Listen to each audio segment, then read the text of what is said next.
So what brings you down then? I'm studying London College of Fashion. Hi there, I'm Edgar Wright, the director and co-writer of Last Night in Soho. And I'm Krysty Wilson-Cairns, the co-writer of Last Night in Soho. And we are standing in London, Soho, and we would like to take you around some of the locations from the film.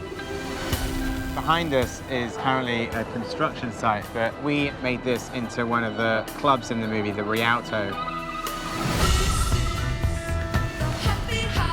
Soho is, to me, like the only part of London that's 24/7, because around here, and especially like Old Compton Street through the middle, sort of feels like the heartbeat of London to me.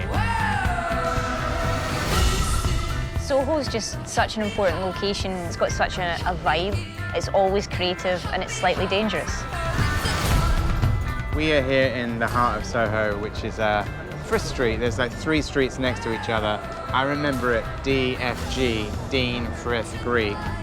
We made it into 60s Soho. It's a shot that I can't quite believe that we pulled off. We had Matt Smith and Anya Taylor-Joy driving up Frith Street and turning this corner down Bateman Street, and our amazing production designer Marcus Rowlands like dressed all of this street as the 60s, and I'm very proud of the shot. So we're standing outside the real Café de Paris, which was established in 1924. We shot just around the corner and recreated the 60s entrance and the marquee of what was the cinema there.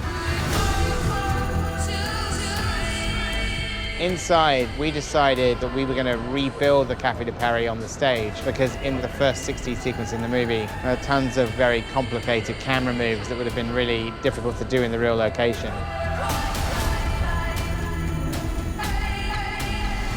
The toucan here is important to the movie because we use it as a location throughout. Back in the 60s, it was a bar called the Knuckles Bar. Jimi Hendrix played the Animals, musical visionaries of the 60s, 70s, 80s.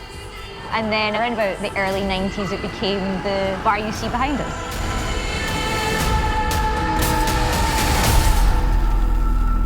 Should we go in for a drink?